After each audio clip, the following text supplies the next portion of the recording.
Good afternoon, ladies and gentlemen. Welcome to our April the 1st, April Fool's Day. Mr. Chairman, move to adjourn. Second. Yeah. I now call this meeting to order. At this time, I'm going to ask Madam Vice Chair if she would to lead us in the pledge and invocation if she so desires. I pledge allegiance to the flag of the United States of America and to the republic for which it stands, one nation, under God, indivisible, with liberty and justice for all. Move the agenda, Mr. Chair. Thank you, ma'am. We have no special presentations this afternoon. Could I have a motion on the minutes? All right, we have a motion on the minutes to approve with a proper second. With no objections, the minutes will stand as they have been recorded. Council, if you would look at this week's agenda, we have a couple of items on final reading. Any questions or comments concerning any item on final reading this week? If not, we'll move into ordinances on first reading. We do have in committee today Parks and Public Works, so any Parks or Public Work question we can save till our committee, and then we also have Planning and Zoning today. All right, any questions concerning any of the ordinances on first reading? Councilman Ledford. Thank you, Mr. Chairman. I would like to address under Mayor's office on first read this afternoon, items A and B. A first, real quick. Darian, I see you back there. Real quick question for you. First of all, thank you for such a thorough and diligent job in writing and presenting. And you have a team of 9 folks now. Yes, that I do. are going to actually help train BOZA. Yes. Well, you're in LDO. Yeah. So my confidence with enforcing and training is probably the highest it's ever been with any ordinance that I've ever seen. And I just wanted to say thank you, number one, and thank you for letting me be part of that review team. I learned a lot and learned a lot from you, so thank you. Fantastic. Thank you, Councilman Ledford. We are super excited and looking forward to implementing these new processes and the enforcement strategies based on this new code. And I tell you, after looking through the sign ordinance and being part of it for quite a while now, having that opportunity, and being somewhat in that business, I go around the city a lot. Yes. And I cringe. I'm sure. I literally cringe when I see what is allowed, and then I see what you are presenting to us, and I'm very, very grateful. It's a huge improvement, so thank you. Thank you. That's all I have for that item, Mr. Chair. Okay. I want to follow up on that just a minute. And Chris, we talked about this a little bit earlier. I had a concern with the little yard signs that seem to litter our right-of-ways many times. The 3 for $5 T-shirt sales and the I buy homes and all that kind of stuff. I had asked if we could put something in, and I think we actually got an alternate version that includes some of that language that addresses that. Was that correct? Yes, sir, Chairman. We do have an alternate version that addresses yard signs in general, the smaller signs, and it draws a distinction between political signs and every other type of sign, including what sounds to be a very good deal on T-shirts. And the I buy homes, I do taxes, all of those are a separate category now. Okay. All right. And it puts I guess a timeline on how long those signs can be out. I'm going to look at the city attorney to make sure that the answer to that is yes, but I believe the answer to that is yes. Yes, sir. We added provisions that said that yard signs not limited to garage sales, temporary signs for political, construction, or real estate purposes, and sports leagues shall be limited to 15 days before and no more than 30 days following the event. So that gives you a time frame on how long they can stay up. Okay. So basically, we're talking 45 days, I guess, total. Maximum, yes. Maximum. Okay. I think we must have some follow-ups to that. Councilman Ledford? Chairman, if you don't mind, just in the process, would that be a substitution for this evening? Obviously as an alternate version, and since is that coming from you? If it is, I'd be happy to support that. Well, I was going to ask the attorney if we could just have this, an updated agenda with this alternate version placed on the updated agenda. We could do that. Okay. That version. Yeah, I think that'd probably be the simplest way, then that way we could just move for the alternate version at that Very good. point. Thank you. Good with that? Yeah, and I'll follow up on item B when you're ready. Okay. Madam Vice Chair. Thank you. I want to make sure I heard that correctly. You said that there would be, so I don't know a lot about signs, but I do know about political signs. So you said there was a different category for political signs, but then I heard you say political and 15 days before the event. The yard signs events on here are where we So put the it, small yard signs small yard signs. can only go up 15 days before an election? That's what we've got right now. If you want a longer time frame, we can definitely do that. Well, I thought that was excluding political. It did. We drew a distinction, Phil. That's excluding political. Correct. Can you read that statement again, or can I see the language? I haven't Yes. seen that language. Said all yards. What page is it? It's on page 49. All yard signs, including but not limited to garage sales, temporary signs for political, construction, or real estate purposes shall be limited to 15 days before and no more than 30 days following the event. And if we need to have a different time excluding political signs from that list, we can do that. We specifically excluded political signs from any permit costs here under the code. So we don't have a digital or a print version of this, so we're gonna need that before we return from recess to be able to see that. Yeah, Maria will send that over. Okay. Let's see if it's in our email right now. Mr. Anderson. I just want to thank you, Chairman. I wanted to add that we do have a new section in there, Phil. I think the word political just needs to come out of that section. I think that's just an orphan word that's left in there, because we do have a new section talking about political signs to answer the Vice Chairwoman's question, and they must be picked up 15 days after an election. After an election makes perfect sense. And currently it's 10, and everybody violates that because inevitably you find one over here that you didn't know about. So we're giving a 15-day period now. Okay. All right, I'll look forward to seeing the alternate version. Thank you. Yes. I noticed one over in Hampton Place Mall area the other day that was still up. I'm not sure. I think it was a blue sign. I think it'll be down That tonight. can't be. I don't think that's possible. They're nice looking, I'll say that. If you go out to the mall off of 75, you'll see it. Yeah, every day? Okay. Thank would you, think- Chairman. I'll be out there this week to get that one. I appreciate it. Okay.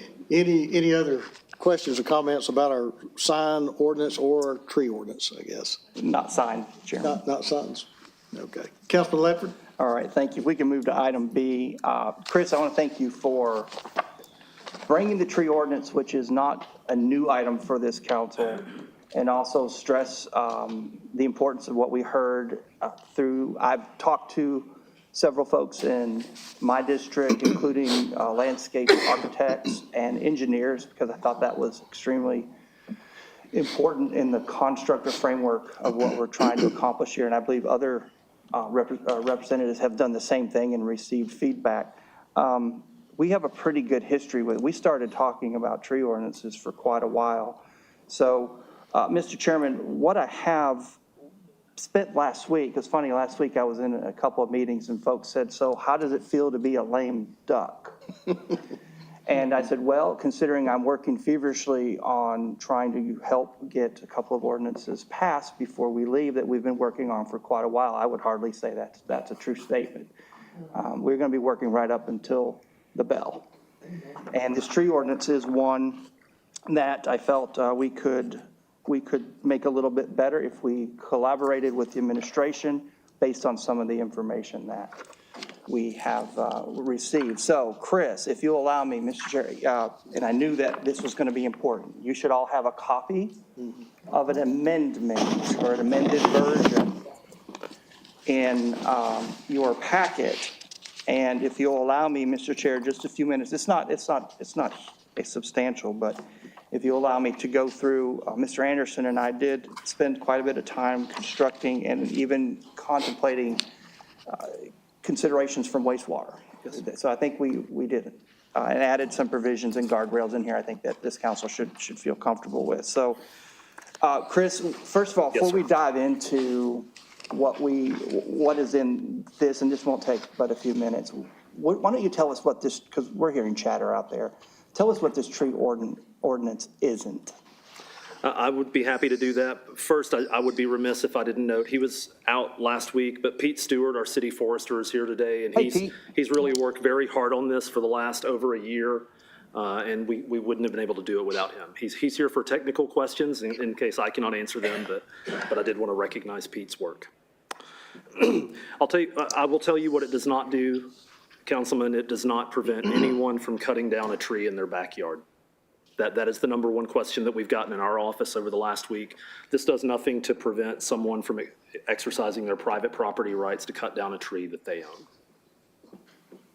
And that, I think, was probably one of the largest or biggest concerns we heard from folks. Yes. Was that they're trying to keep folks from doing what they wanted, prevent them from, and talk about clear cutting on lots too.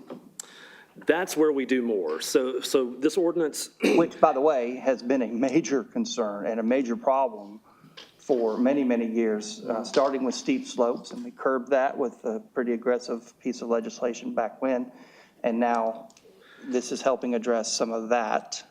yes, sir. So in terms of clear cutting, clear cutting without a permit now carries a greater penalty. Clear cutting with a permit requires replanting trees on every acre that you remove trees from. You've got to have 36 caliper inches of trees on there at the end, whether you retain them or replace them. So I think it does go a long way towards fulfilling Mayor Kelly's goal of increasing and protecting our overall tree canopy without interfering with private property rights. Very good. If you don't mind, can we walk through some of these amendments? Council, in your packet, I promise you this will be painless. It's in a green color that was chosen because this is a tree ordinance. So we'll also point out to you where these are. If you'll look on page 5 of 23, section 32303, establishment of a tree commission, we simply added in, if you'll look, composed of 9 persons, talking about the tree commission, who shall be residents of the city of Chattanooga or of Hamilton County. Said members shall be appointed by the mayor with approval of a majority of the city council, nothing new there, and shall have at least 5 members who are professionally trained. Chris, talk a little bit about that, because I think that is extremely important. We have that in other boards and commissions, and I think it's vital here. Maybe Pete can tell us about that. Well, I will tell you that this is actually existing language on the tree commission, and you caught this and a couple of other people caught it. As far as the composed of 9 persons, we went through a lot of versions of this ordinance before getting it on the agenda last week, and this was simply that 3 lines of text were left off of this version. So thank you for catching that, Councilman. But this is one of the boards, unlike some of the boards we have, this requires certain professionals with expertise to be on this board because this is very specialized.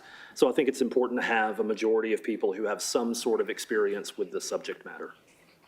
Agreed. Pete, you concur with that? Definitely. I want to get you in. I want you to get in on this because I know you're out of town, and I think it's extremely important that that new folks get to know you and the folks who will be working under this ordinance. So, anything you want to add on that item?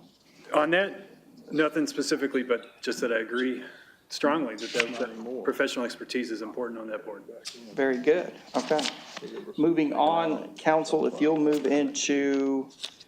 There's one more on that page. Is there on that page, Chris? Subsection 1, midway down.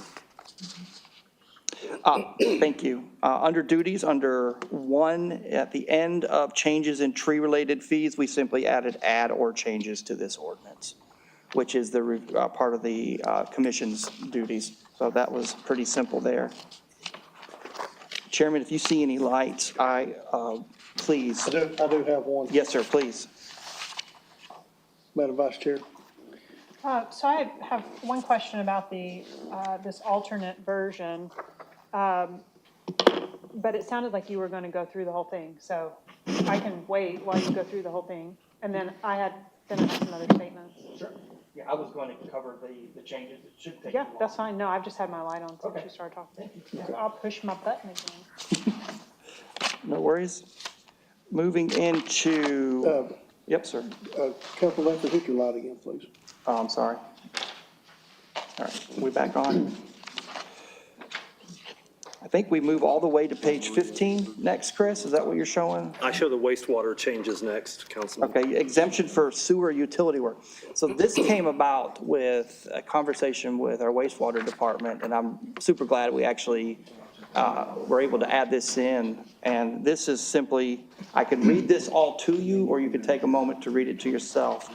But what it does is exempts our wastewater department, or keeps them from being under any restrictions for doing emergency work and work related to underground sewer and sewer connections. Is that true, Mark?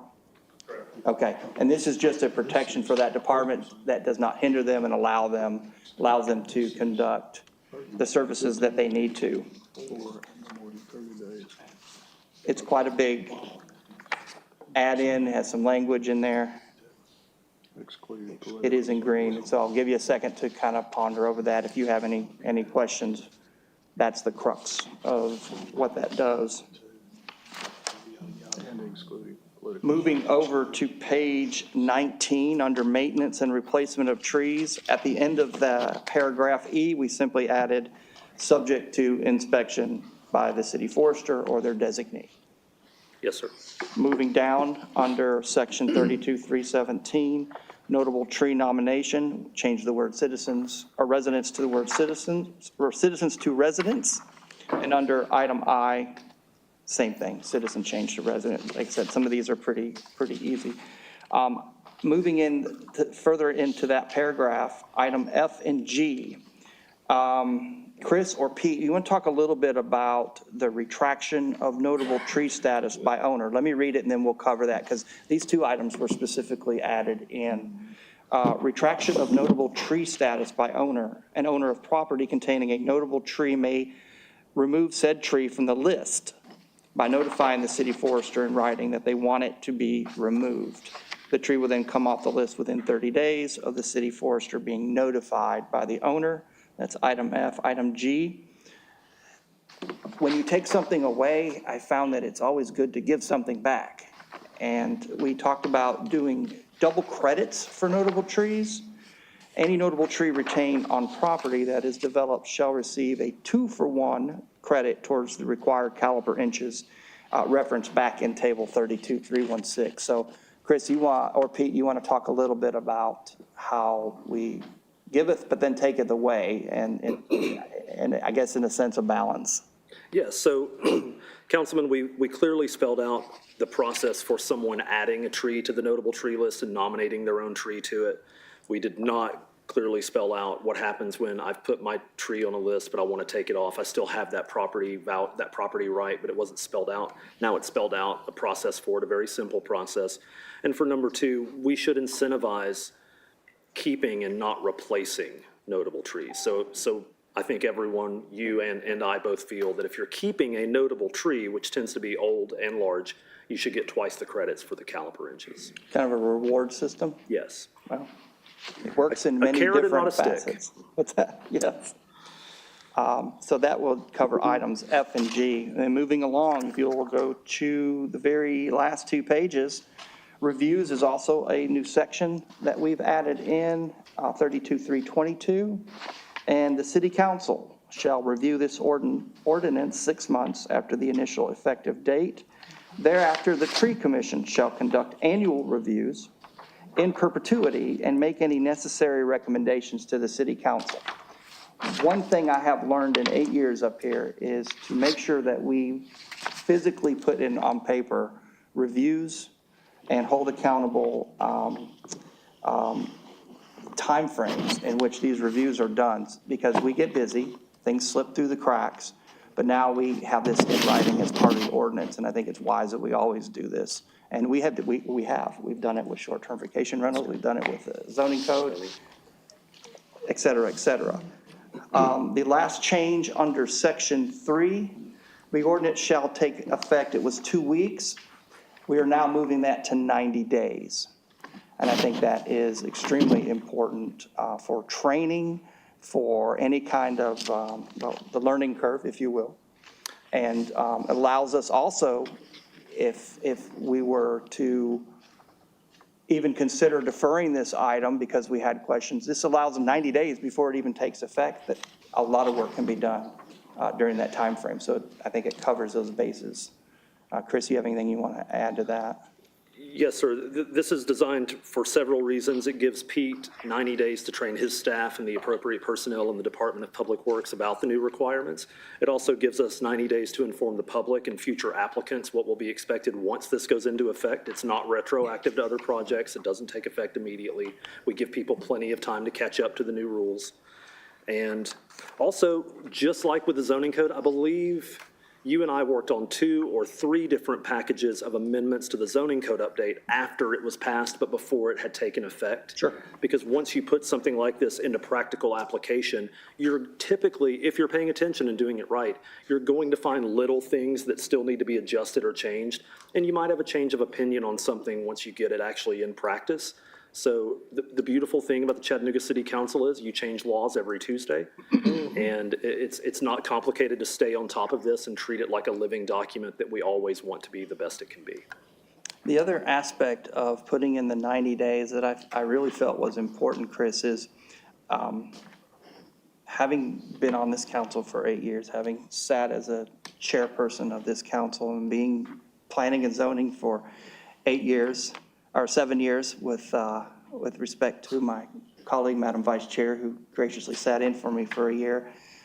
Planning is in my DNA, apparently, and I'm thinking ahead at a new council. I remember being new. I remember the learning curve. And in looking at our calendar, I'm anticipating a lot to learn right off the first meeting, which is coming up very soon. And budget will be upon us before they know it. And I'm afraid that this ordinance and the work that has gone into it may get left off as being important. And so I felt like if we could put in that 90 days, that would probably implement a guardrail and ensure that it gets in its place, but then we could start working on it. Because I think there's going to be a lot of hitting the ground running very quickly in the next few months with new members of council, and also trying to learn and understand the budget, which is a huge, huge priority as outlined in our charter, and we needed to make sure. And I just don't want this to see it get kind of thrown off to the side when we've had such great momentum. And Pete, you ready to go for it? Does 90 days give you enough time to train the folks that you need to train? Yes, I think that's a good window, and we'll have time to discuss this with developers and with staff. And speaking of developers, we've had quite a bit of stakeholder input up to this point, and although I'm sure we'll have some amendments to offer as we move through this process, I really feel like we've been just as open as we have with the zoning code, and I think that's extremely important in how we operate. So, Chris, if you don't have anything else, I think we have some questions. Chairman, we can try and field those questions, and that'll be the end of the amendment presentation at this point, sir. So this one, again, I guess, Mr. Attorney, will need to offer as an alternate version. Yes, sir. In a revised agenda. Yes, sir. Okay. Madam Vice Chair. Thank you. So, Chris, thanks again for your work on this. As I mentioned last week, trees and this tree ordinance is really important to the folks of District 2. I appreciate that we have had a lot of input from professional stakeholders, but our citizen stakeholders are as important as them, most definitely. I appreciate you going over my district's feedback. And I will say overall, the people of District 2 are pleased that we're moving toward a tree ordinance that has some measure of tree protection within it. Understanding, of course, personal property rights. We all love everybody else's trees. It's our tree that we want to be able to be the boss of, right? Right. So a couple of things that I'm going to want us to really wrestle with in the 90 days. The concept of native trees. Chris has agreed to do some additional research to look at if we have the ability within our supply chain to require native trees. When Scott Martin was here, he advised me that we have literally hundreds of trees. We have some of the greatest biodiversity in the world. It stands to reason that we should be able to require all new trees to be natives. And so I'd like us to look at that. Another thing I'd like us to look at in the next 90 days is what guardrails we want to put on clearing less than 1 acre. In my district, there aren't a lot of contiguous buildable acres left, but we have a lot of infill lots that are covered in trees. And so I think that's something worth looking at. And then finally, I did want to bring us back to this amendment, the retraction of the notable tree status by the owner. I'm trying to understand what's the point of notable tree status if it can be put on a, you have the post oak that's stunning and you get the notable tree status and then you sell it and then they decide, well, I don't want it to be notable anymore, so it's gone. Like what was even the point of putting any kind of restriction on it in the first place? Well, it doesn't necessarily carry a legal protection at the state level to do this, and we're encumbered by state law on this also, which is very, very heavily weighted towards private property rights. But I think there is a sense of pride of having it, because in the tree that you're talking about that's in Councilman Henderson's district, I believe is the largest in the state. Like that's a sense of pride for the owner of that tree. And then also, if you keep it, you're getting twice the credits. So we've incentivized keeping those trees in Councilman Ledford's alternate version. So there is a better benefit to keeping those. I can add to that. Okay. Part of the intent is also to celebrate these trees. And for the owners that want to be part of that, these trees could be featured on the website, and we could have a program like a Tree of the Year that would draw attention to and celebrate the important trees in the community. So Are that's, we going to have funerals for when they sell their lot and then somebody cuts that tree down? that's a valid question. I mean, it's just interesting to even have one that people can nominate and protect, and yet that protection can just be turned off and on. So the protection under this ordinance and under state law is fully under the control of whoever owns it. So there has to be a way they can put it on the list and take it off the list. Because I can't nominate your tree, but you can nominate your own, I can nominate my own. But they don't, it does, the status of the tree is not tied then to the tree permanently. It's always tied to the owner of the land. Yes. Okay. Well, it's a step in the right direction at least. Thank you. Thank you, and thank you for working with me earlier today. I look forward to working on these amendments in the coming weeks. Councilman Hester. This is for Pete. The last time we spoke on this, you wasn't here. But thank you again for coming to District 5 for the Arbor Day planting of the trees, educating the community on how to plant a tree and the importance of planting native trees in the community. Thank you again, sir. Thanks for hosting us. That was a great event. Councilman Ledford. Chairman, I would ask that we follow the same process as we did with the item above this and insert this as an alternate version for this evening's vote. Yeah, that's what I had asked the city attorney to make sure on our revised agenda. Thank you, sir. Yes, sir.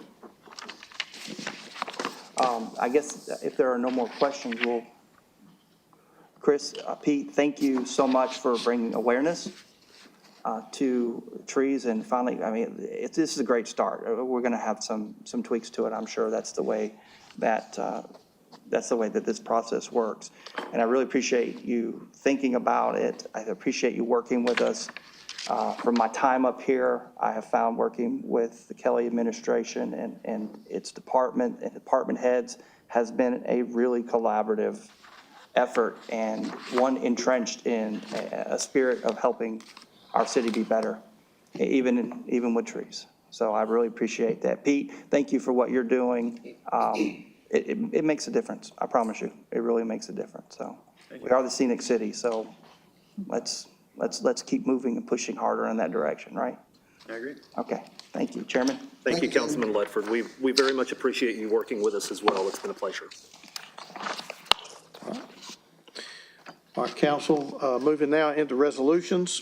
Under council office, we have a couple of reappointments, one appointment, as we do in the mayor's office. Any questions or comments concerning any of the appointments of council office or mayor's office? If not, moving into office of city attorney. Chief, I think you have a request for O. Is that correct? Yes, Mr. Chair. We would just ask for a one-week deferral for item O under the office of the city attorney. And that's just for 1 week until April the 8th. Okay, council, if you'd make a note of that.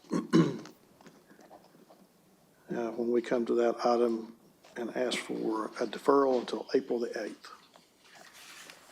Any questions for Chief before he sits down? Okay. All right, thank you, sir. Yes, sir. All right, and we will cover parks and outdoors and public works under our committee. Council, looking forward to next week's proposed agenda. All of our items under first reading will become final reading next week. Our ordinances under first reading, under planning, will be covered in our planning and zoning committee coming up briefly. That will bring us down to resolutions. And we do have a couple under the council office. Any questions or comments under any of these? Councilwoman Jenny Burrs. Yes, Chair, thank you. I just wanted to back up to planning. There is an item under C, 2025-0040. Okay, if you would, let's cover that in our planning and zoning committee. Okay, thank you. That'll be the time to do that. Okay, thanks. Yep.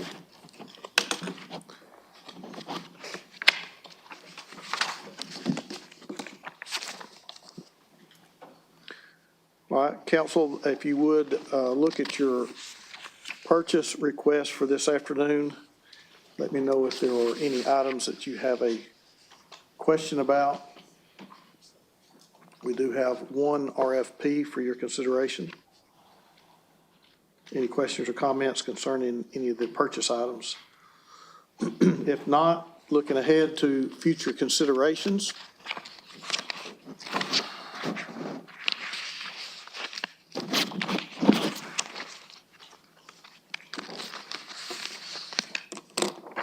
Anything under future considerations that needs to be brought to the attention of the council at this time?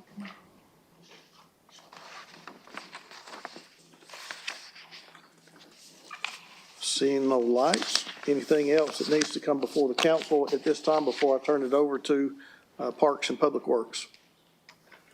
If not, I'll now turn the chair over to Councilman Hester for Parks and Public Works Committee.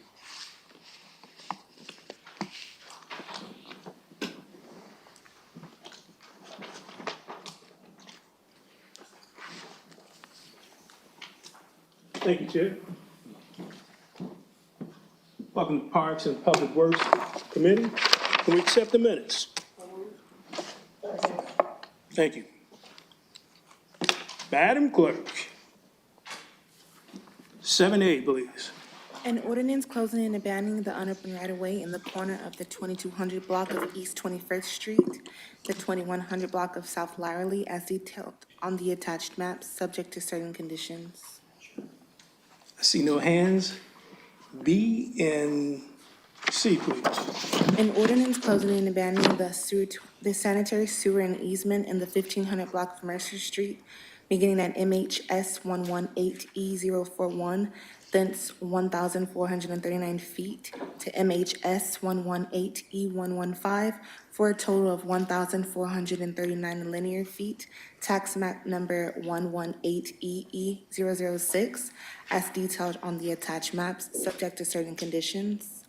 C, an ordinance closing and abandoning a sanitary sewer and easement in the 7500 block of Standiford Gap Road, beginning 20 feet from MHS 1390032 to 86.5 feet from the MHS 1390034 for a total of 320 linear feet. Tax maps number 139OB005 as detailed on the attached maps, subject to certain conditions.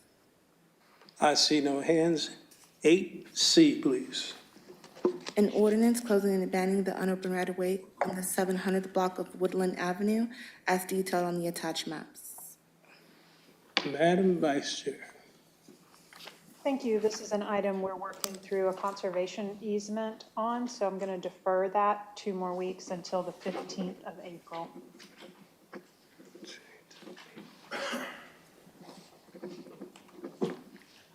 Okay, note that. Thank you. You good, Madam Chair? D, please.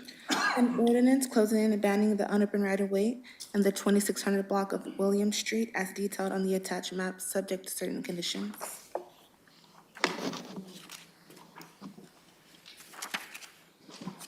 Councilwoman Dolly. Thank you so much, Mr. Chair.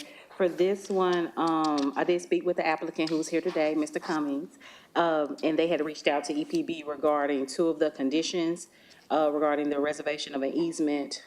2 conditions they had out here regarding easements. EPB did advise that they did not need those easements. So with that, I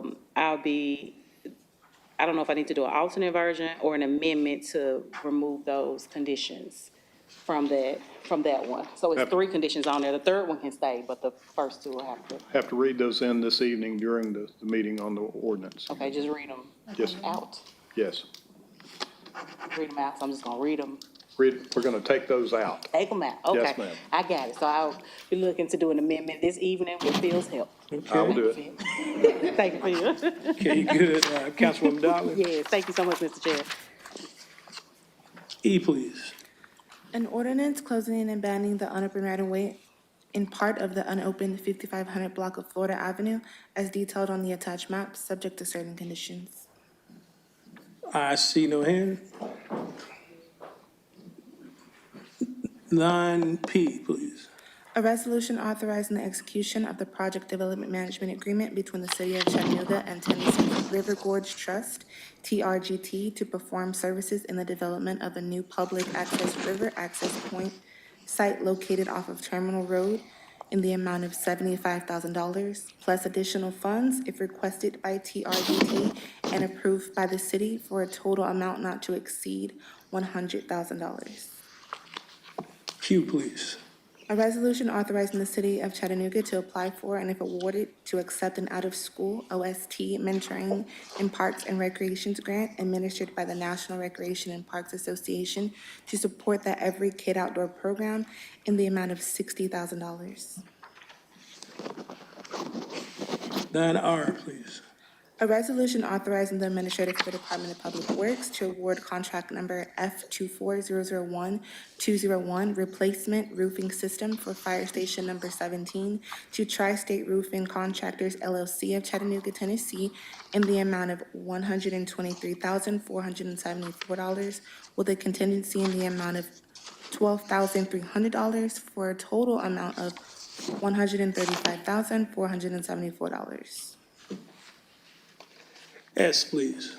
A resolution amending resolution number 31171 for contract number S21008-101 with TTI Engineers, Inc. for landfill groundwater sampling, monitoring, and reporting to increase the estimated amount of $216,500 due to an increased contract utilization for a revised amount of $365,500.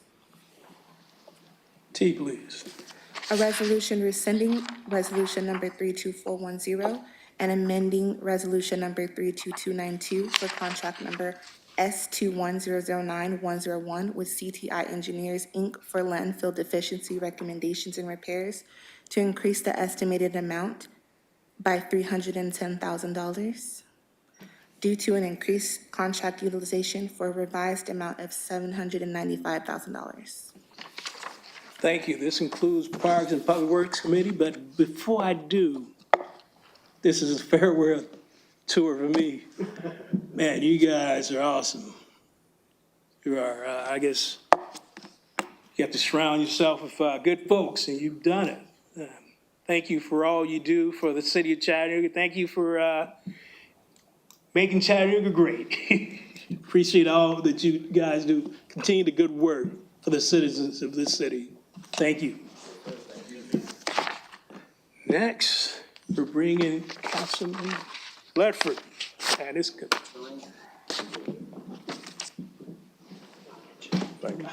Thank you. Yes, sir.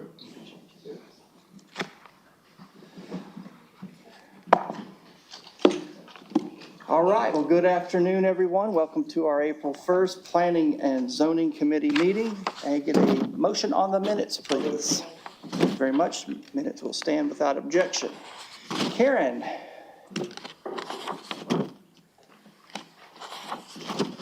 Good afternoon, Council. Good afternoon. We have really no cases that are on record for opposition other than an email and one particular district, but I find that very interesting on the final Planning and Zoning Committee meeting for. You're not going to get that lucky. I made a mistake on your rundown. Yes, I was hoping. All right, I feel better, actually. Yes, so that's and I good. believe that Councilman Burrs was perhaps going to speak to case number 40 on Noah Reed Road, did have opposition. It also has a companion case, so I'll defer to Councilman Burrs, otherwise I can cover that. Okay, very good. Before we start, Councilwoman Dotley, I see your light. Is that a new one? Yes, Yes, ma'am. You want to go ahead? yes, case number 20250046 could I have a presentation on that one, please?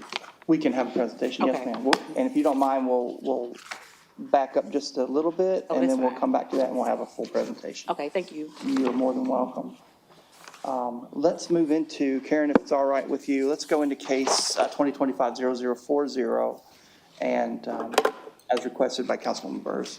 And Councilwoman, do you need a full I know you know that, I know it, and I know that you know it. So as Karen mentioned, there's a companion case it's under mandatory review with Public Works.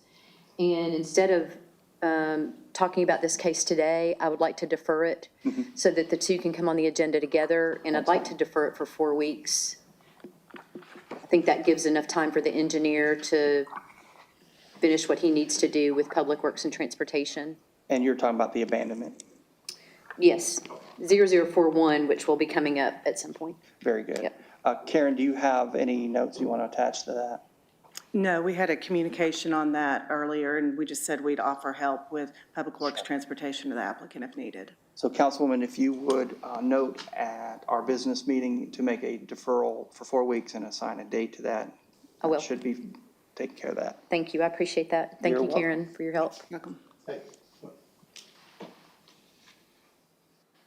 Hang on one second, Chairman. I got Councilman Smith, who has jumped just in front of you. I've got it for a different item, sir, so if you'd like to move ahead on this one, that's fine. I will. Thank you, sir. Councilman Hester, I did see your light next, sir. Yes, case 0043 is currently District 3. By April the 8th, it should be in District 5.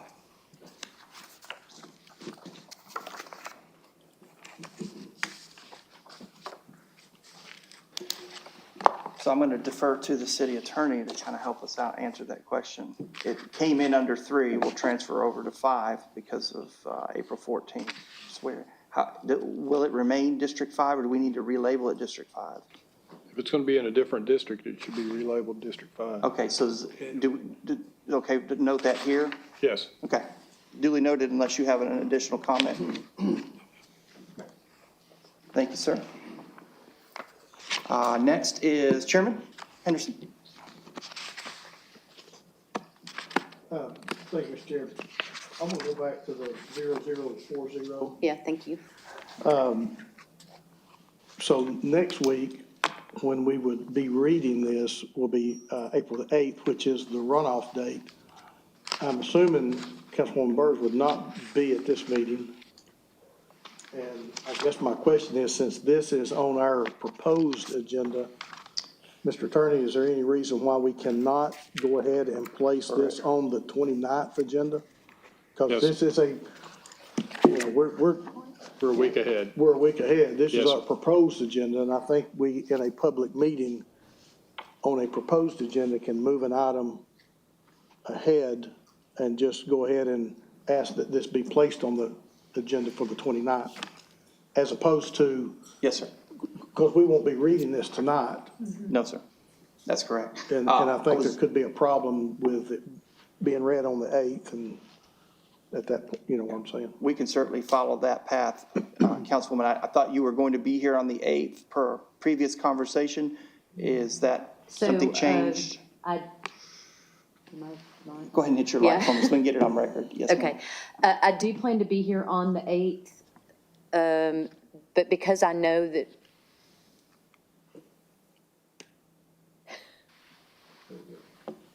Is that good? All right.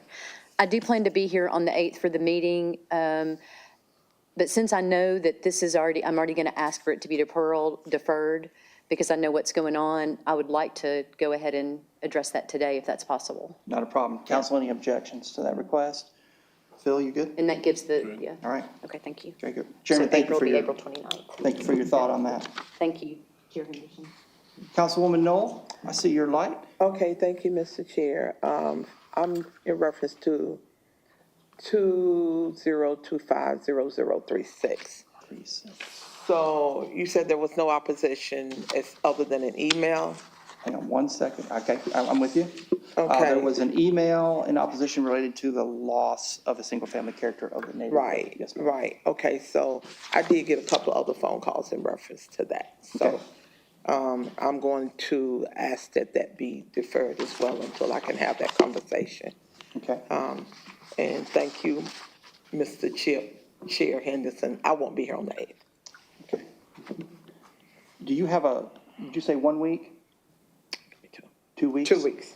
Council, any objections to that request? So she's asking for it to be put on the 15th, 15. Yeah, move to the 15th. Yeah, we'll make a note of that. Got it. Got it. thank you. It's noted. Thank you, ma'am. Councilman Smith, I see your light again, sir. Thank you, Mr. Chair. Going back to 2025-0043. Yes, sir. Now, I have a couple of questions about it now, but as far as when we're going to hear this, specific to the item, though, this will be the first RN15 in that area at all. So there's definitely some concerns there, and I have talked to some of the residents about it. I don't need a full presentation. I just had a question. Karen and I had discussed an option for conditioning this to the proposed site map. And I just want to make sure that we do have that. Okay. The reason being, for those of you that know, if we rezone this that allows smaller lots, and you don't include a condition such as this, the developer has every right to go in and squeeze in more homes than what is presented here. The residents, if they may be okay with the same number, the same density in a different configuration, that's one thing, which is what is being proposed here. So I would just caution that should be done. However, listening to everybody, this would be an item that would be voted on by one council for the first reading and another council for the second reading, which I'm not so sure that we should do. So I'm inclined to move this one as well, just 1 week, so that the new council can be involved in the first and the second reading of this item. So if you wouldn't mind, Mr. Attorney, let's go ahead and move this one as well. I would just like those of you that are going to be here to take that into consideration, that the site map should be included so that we don't sneak in additional density into this area that was not intended by the request. That's it, sir. Thank you. Noted. Thank you, Councilman. What date? 15th, Yes, sir, 1 week. 1 week, 15th. And just for note, for those of you following, site plans can be conditioned or added to that at the council level. We don't do that at commission unless obviously it's a PUD, but we can do that at the city council level. So it's, that is within our purview. So, Mr. Turner, you good on the 15th? Yes, sir. On 0043? 4-3. Yes. Very good, sir. We're a little bit out of order, so help me out. April Fools. 0046. Councilwoman Dotley, did you get your questions answered on that one? So am I back in order? Very good. If you'll hit your light, Karen, can you pull up 0046 for us? And I believe I have us back in line, and we'll hear a presentation on that, please. Thank you. Okay. This is a rezoning at 528, 5281 Usher Drive from RN15, which is that more urban, single-family residential zone, to the RN2, which is a little more similar to the old R2 residential neighborhood zone. And the request is for a duplex. So there is history in the area. The property just to the south was rezoned to R2, and now the new equivalent zone RN2 in 2020.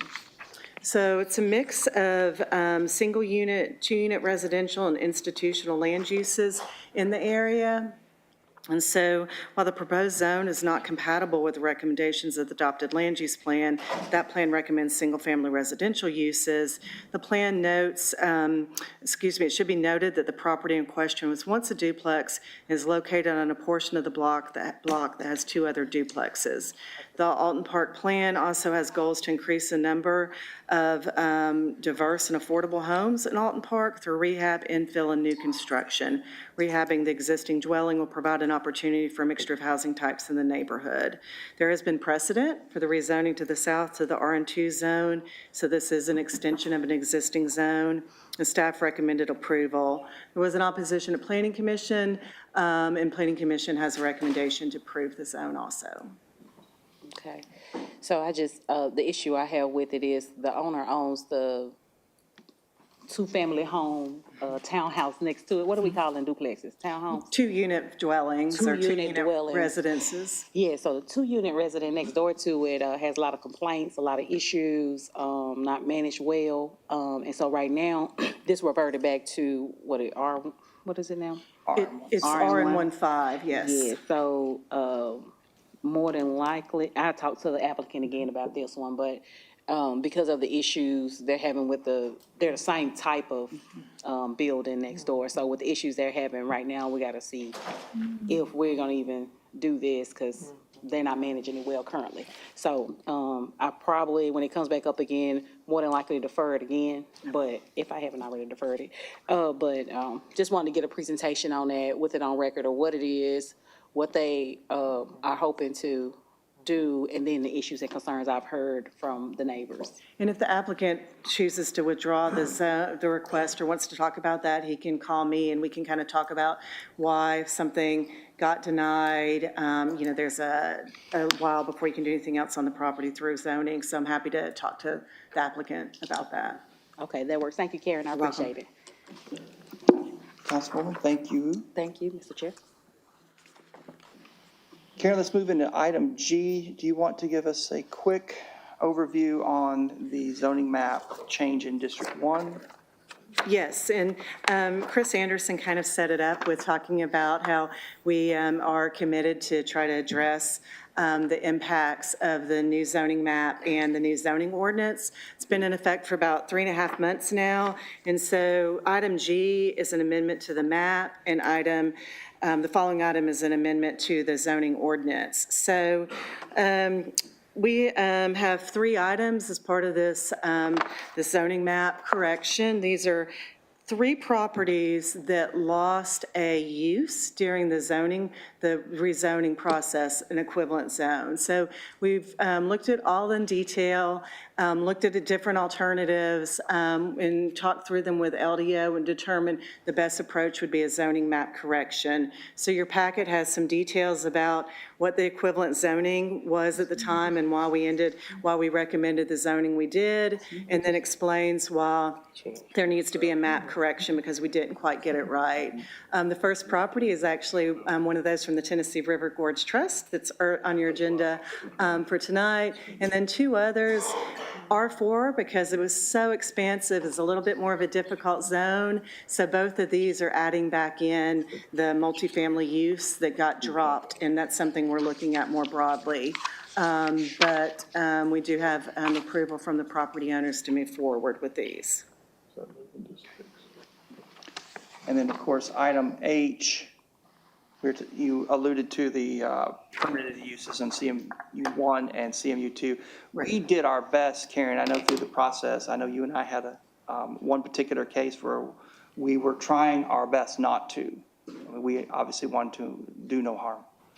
And this continued effort moving forward is a promise kept on to maintain that when this does arrive. And it'll take a little while to iron out some of these wrinkles, but we're addressing them quickly, and I think that's very important to note. That's correct. And some of the items we can address through some tactic in the zoning ordinance, and some after discussion, it's the best approach to help those applicants or those property owners keep their zoning entitlements is the zoning map correction. So this zoning ordinance, we've tried to show on the council's ordinance that I think we're at number 4, number 5, to be really clear as we're tracking, as we're doing them. It helps us keep up, helps someone else following along to kind of see how the zoning ordinance has been amended. So I think we're at number 4 at this point.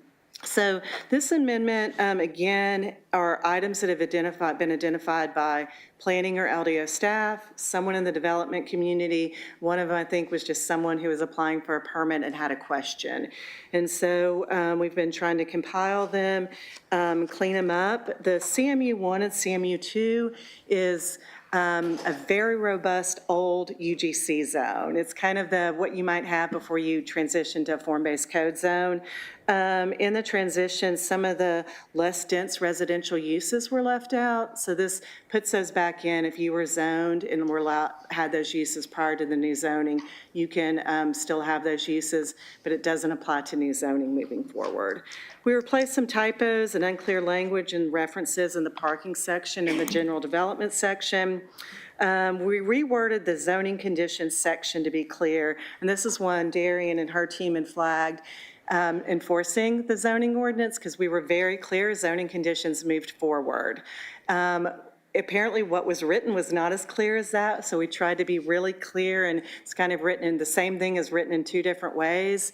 But this language is saying that zoning conditions carried forward with the adoption of the new zoning map, and we feel that language after review is a little bit more clear and easier to understand. And also addresses just some row headers in the landscape table. There's no content changes. It just was something that got caught in the changeover to Muni Code. And I'm happy to go into any details on those items. Karen, I'm not seeing any lights on this particular item. Council, do you have any other items on our agenda this afternoon that you would like to address? Well, then let me say, Karen, it has been an honor to work with you in this capacity for the last 7 years, although we've worked together for almost, I think, 20. As the Planning and Zoning Chairman for the City Council. Some of these cases go back 90 days, and the Council Committee's chair is to track them through Planning Commission, work side by side with our colleagues, and to try and quell any issues that arise as best as we can, knowing that the responsibility obviously is to each council representative for their districts. And I must say that this council, and if you're new coming onto this council, pay close attention to how well they do their job when it comes to zoning and addressing zoning requests. It is outlined in our charter specifically that zoning belongs to the city council. And this group of folks that I have the honor to have worked with now for 7 years has been just absolutely superb in addressing and caring about their rezoning and what kind and developments and working through issues in their communities.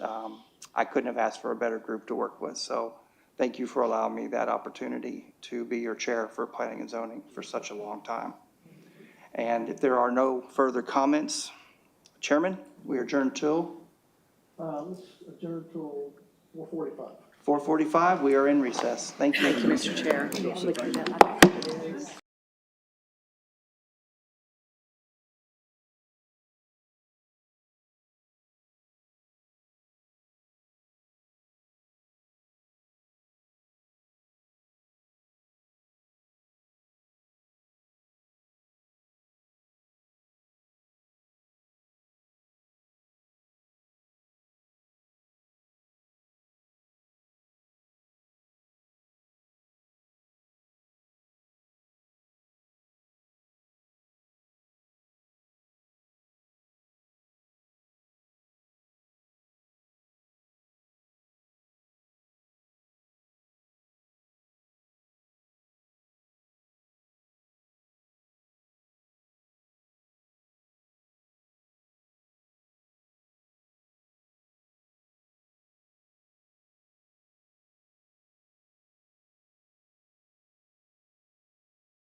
All right, ladies and gentlemen, we will now reconvene our April the 1st City Council meeting.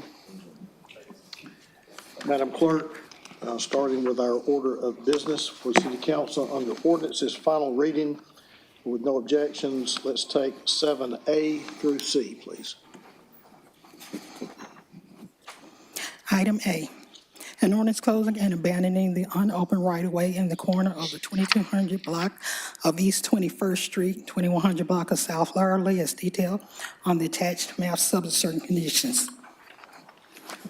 Item B, an ordinance closing and abandoning the sanitary sewer and easement in the 1500 block of Mercer Street beginning at MH number S118E041, then 1439 feet to MH number S118E115 for a total of 1439 linear feet.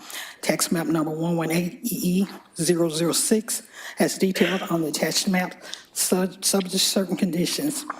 Item C, an ordinance closing and abandoning sanitary sewer and easement in the 7500 block of Standard for Gap Road, beginning 20 feet from MH number S139032 to 86.5 feet from MH number S139034 for a total of 320 linear feet.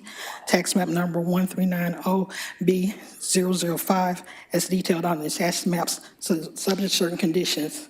Councilman Ledford. Mr. Chair, move approval A, B, and C on final read. Second. All right, we have a motion on the floor to approve items 7A through C with a proper second. Questions or comments? All in favor, aye. Aye. Any opposed, no. The ayes have it. Moving now to ordinances, first reading.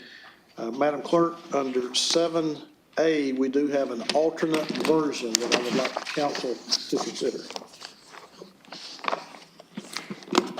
An ordinance amending Chattanooga City Code, Part 2, Chapters 3A and 3B, off-premise advertising and on-premise advertising. Councilman Ledford. Mr. Chair, move to approve the substituted version on item A, please. All right. Did I have a second? Second. Okay. Way to read the language, I can do that.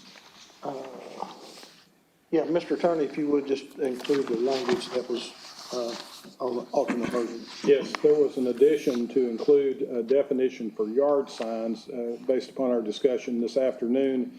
It says all yard signs, including but not limited to garage sales, construction, or real estate purposes and sports leagues, and excluding political signs, shall be limited to 15 days before and no more than 30 days following the event.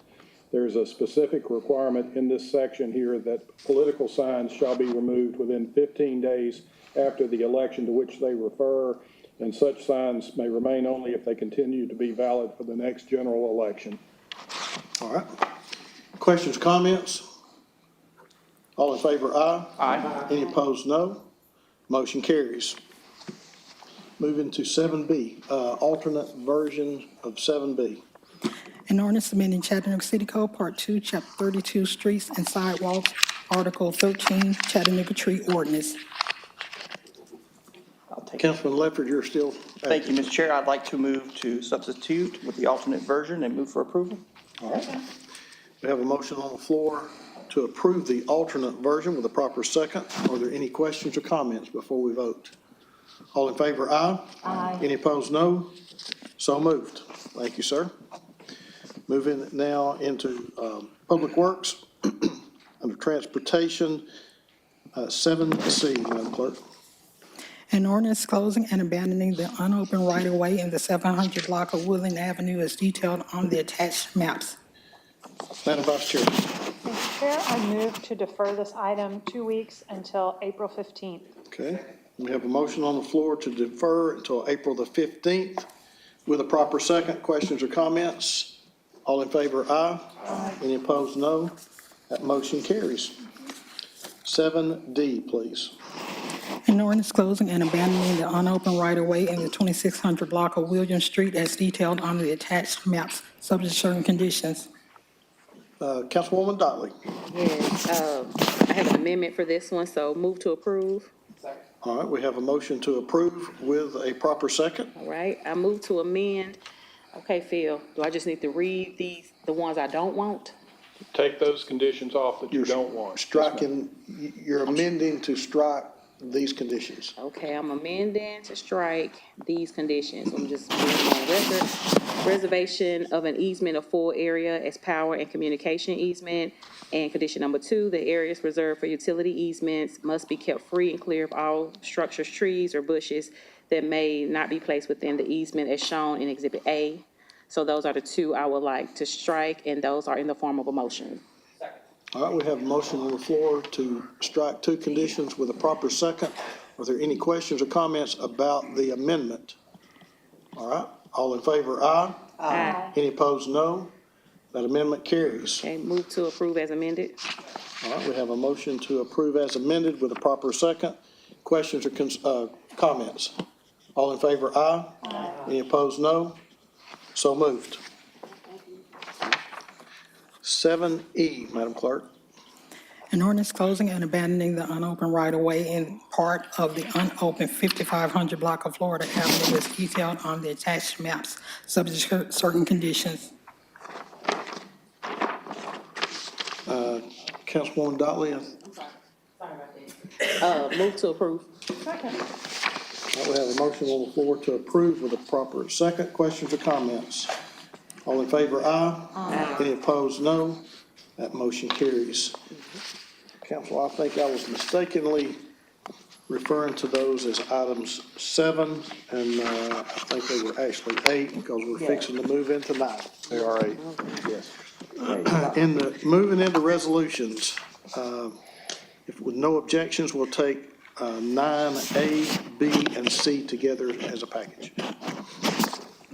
Item A, a resolution confirming the reappointment of Bob Gear to the Parks and Outdoors Committee for District 1 with a term beginning on February 14, 2025, and ending on February 13, 2028.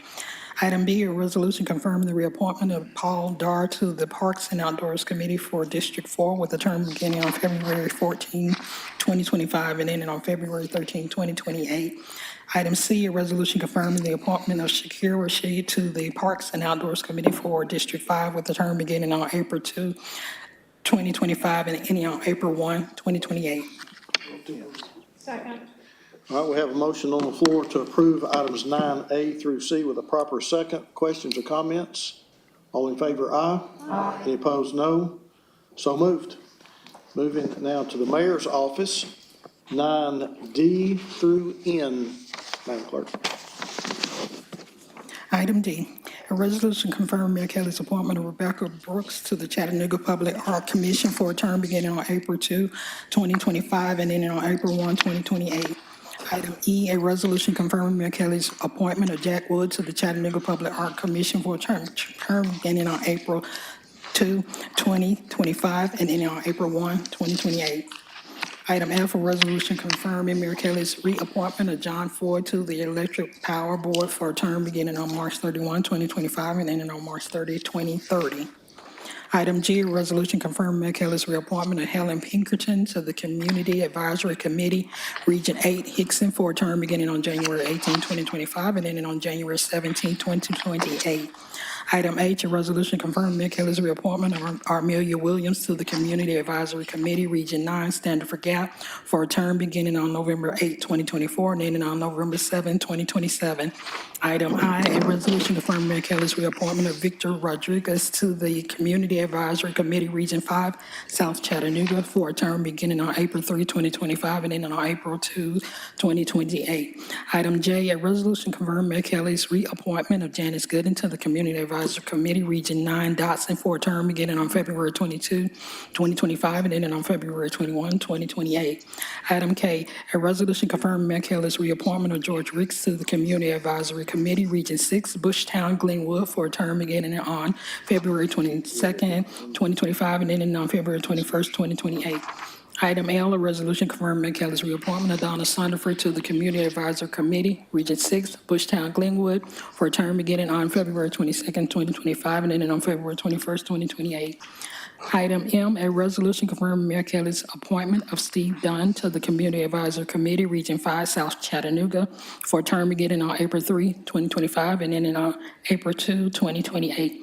Item N, a resolution confirming Mayor Kelly's appointment of David Morris to the Community Advisory Committee, Region 6, Bushtown, Glenwood, for a term beginning on April 2, 2025, and ending on April 1, 2028. What's the pleasure of the council? Okay, we have a motion on the floor to approve items 9D through N with a proper second. Are there any questions or comments? All in favor, aye.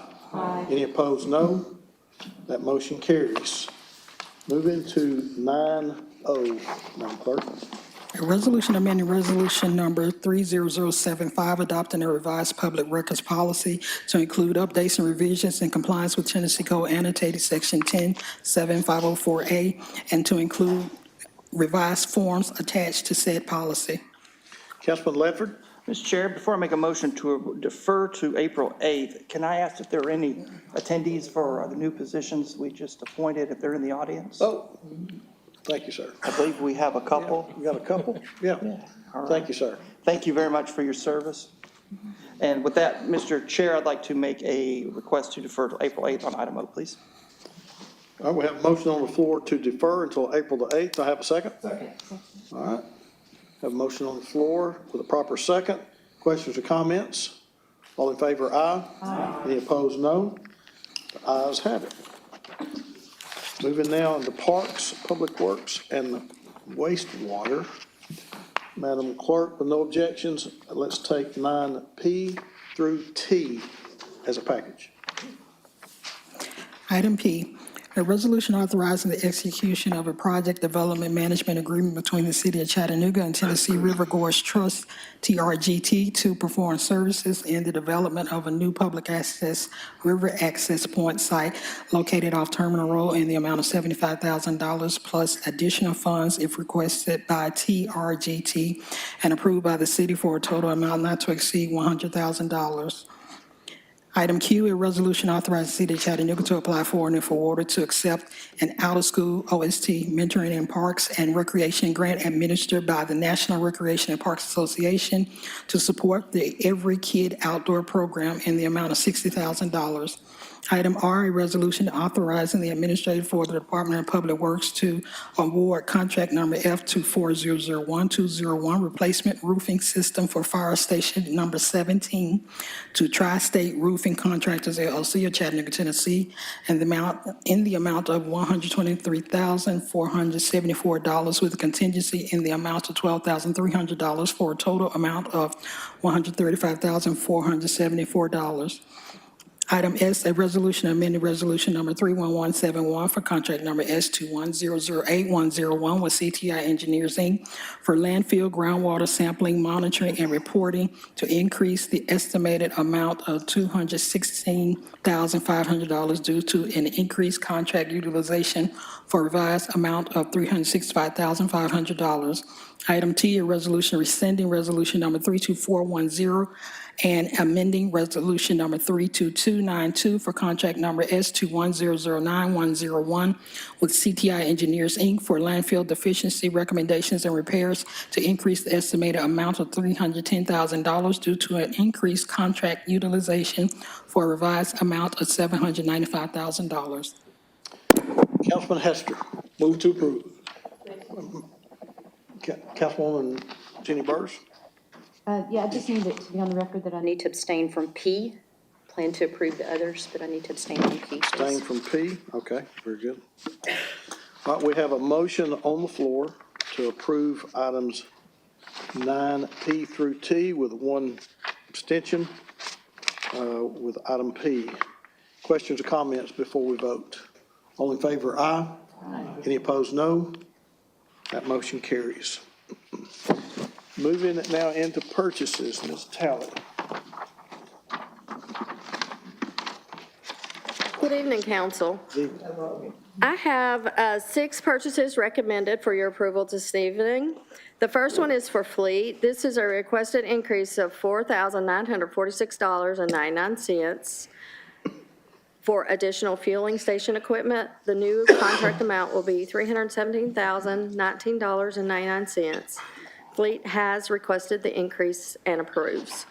Number 2 is for Public Works. This is year 2 renewal. Due to the increased cost in materials Southeastern Materials has requested a 3% increase. The new estimated annual spend will be $1,900,000. Public Works has approved the increase. Number 3 is for fire. Fire has requested an extension of agreement 557-576 through September 14th of 2025 to be in compliance with Tennessee's statewide contract. No additional funds will be added.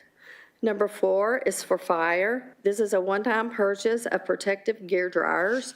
The award will go to Dry Gear Solutions as a sole source in the amount of $147,319.98. Number 5 is for fire. This is a one-time purchase of a rescue system. The award will go to North American Fire Equipment as a sole source in the amount of $231,721.73. And number 6 is for police. This is a one-time purchase of fitness equipment. The award will go to FitWorks in the amount of $124,117.50, utilizing the Sourcewell contract.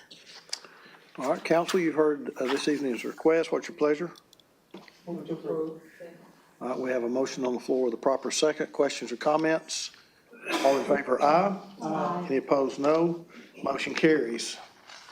Okay, I have one RFP format recommendation. This is for economic development. They're seeking a consultant to develop and implement a targeted housing outreach strategy. All right, what's council's pleasure? We have a motion on the floor to approve with a proper second. Questions or comments? All in favor, aye. Aye. Any opposed, no. So moved. Okay, I have one sole source purchase to report. It is for wastewater. It's the purchase of a portable bubbler flow meter system used to monitor water flows in the amount of $29,886.60. All right, thank you. Thank you. We come now to committee reports. Councilman Smith?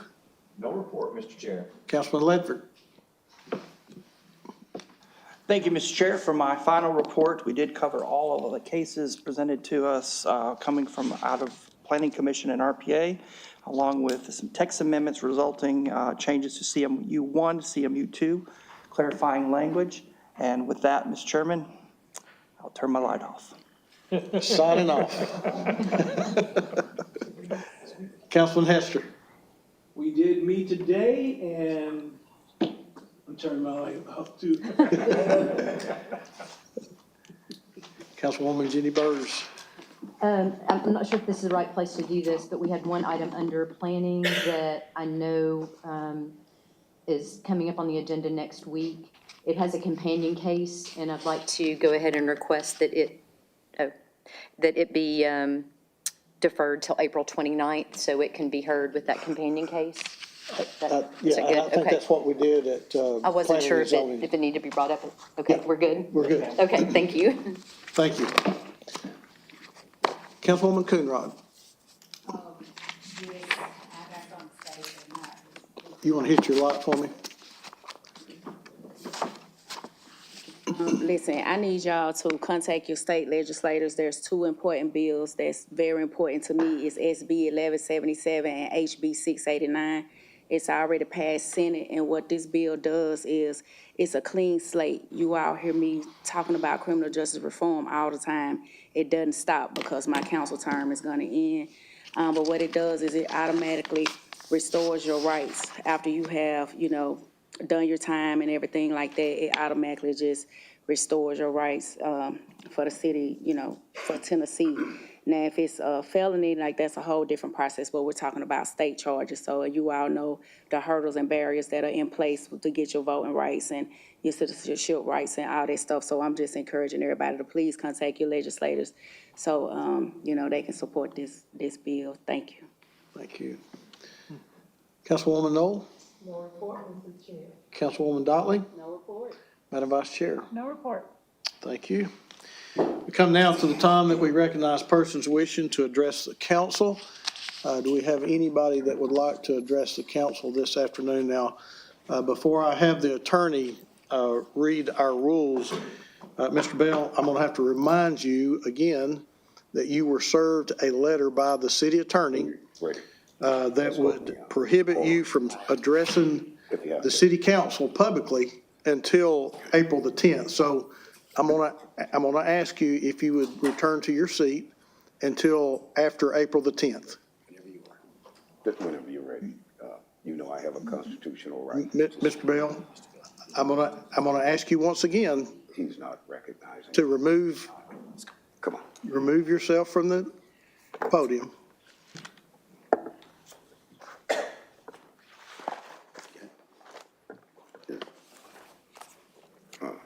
Let me make sure I have everything. Yeah, make sure you So, That's me.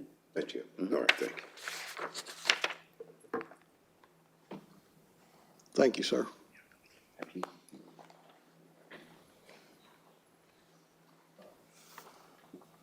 All right, before you begin, let me ask the attorney if he would to read the rules to address the council. Yes, sir. At the end of each council business meeting, the chair will recognize members of the public who wish to address the council, and here's your rules. Each speaker wishing to address the council can only be recognized at the microphone up front provided for that purpose. You can't have more than 3 minutes to speak, and you can address the council only upon matters within their legislative and quasi-judicial authority, and not on matters which are not under their authority or regulated by other governmental bodies or agencies. Do not engage in vulgar or obscene language, nor use the floor to personally attack or personally denigrate others, and address your comments to the council as a whole and not towards individual council members.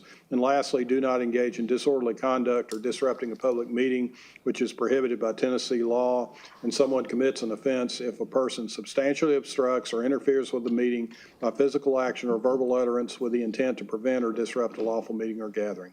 Having stated those rules, please state your name and go ahead, ma'am. Thank you. Good evening, Council. My name is Rebecca Marshall, and I'm a proud resident of District 3 in Hickson. My husband and I are parents of 2 children who attend our local public schools, with both set to be at Hickson High School next year. Our daughter, soon to be a senior, is part of the Hickson High School Marching Wildcats, and I serve as the band booster president supporting the program. In July of 2023, during my daughter's sophomore year, a devastating discovery was made. Our band drum majors entered our storage closet, which housed marching uniforms, audio equipment, color guard flags, and other vital items, only to find the ceiling had collapsed due to a severe leak from the floor above. To our horror, there was extensive mold and destruction throughout the space. We immediately reported the situation to the school system and maintenance, but month after month, there was never a solution for our children. As a result, we started the new school year without uniforms, and many items were destroyed or covered in black mold. The children were heartbroken, and parents were understandably upset.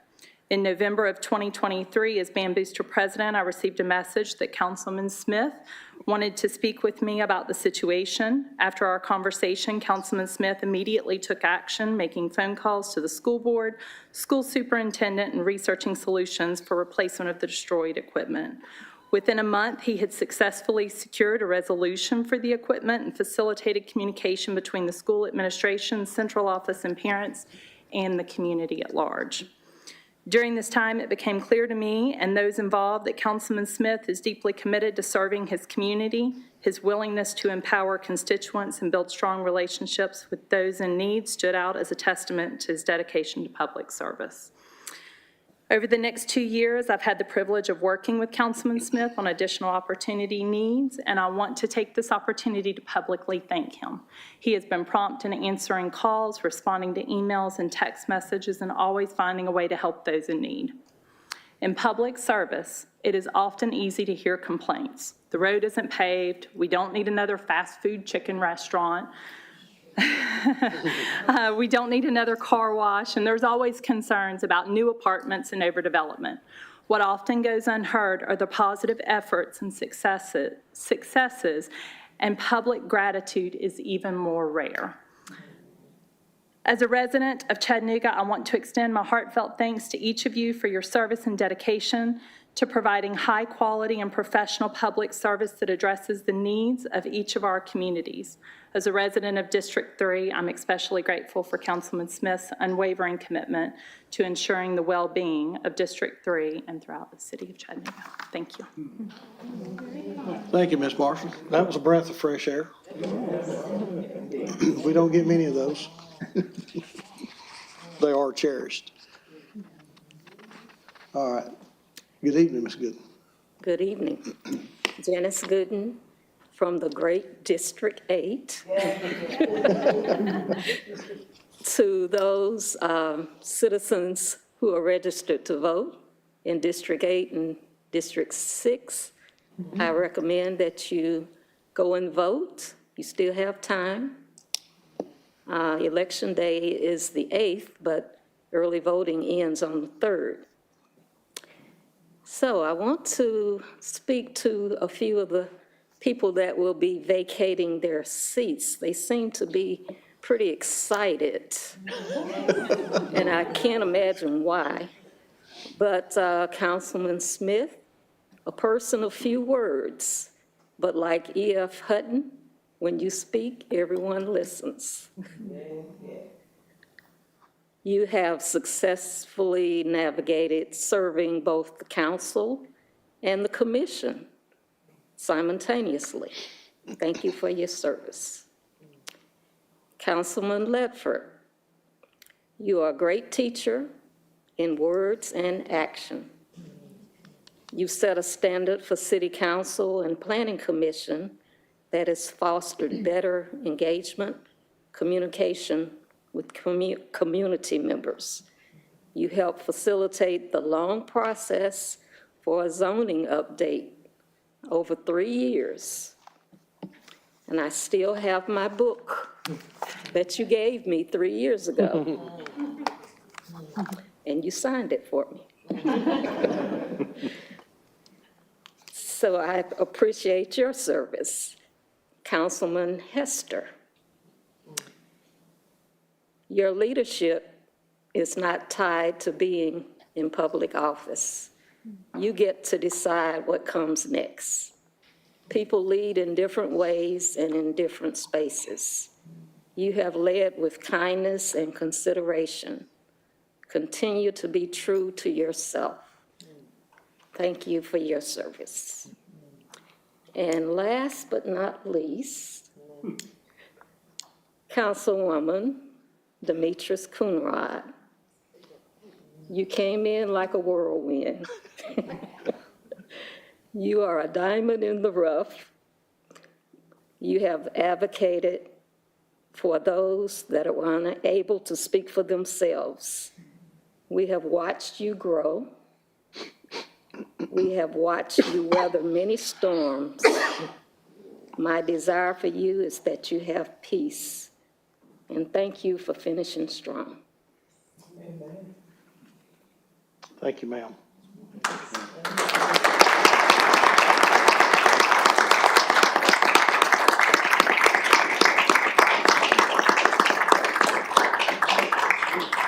Anyone else? It's all about leadership, isn't it? Yes, it is. It's the best right here. Anyone else that'd like to address the council this afternoon? If not, council, I'm not seeing anyone else. What's your pleasure? So moved. We're adjourned.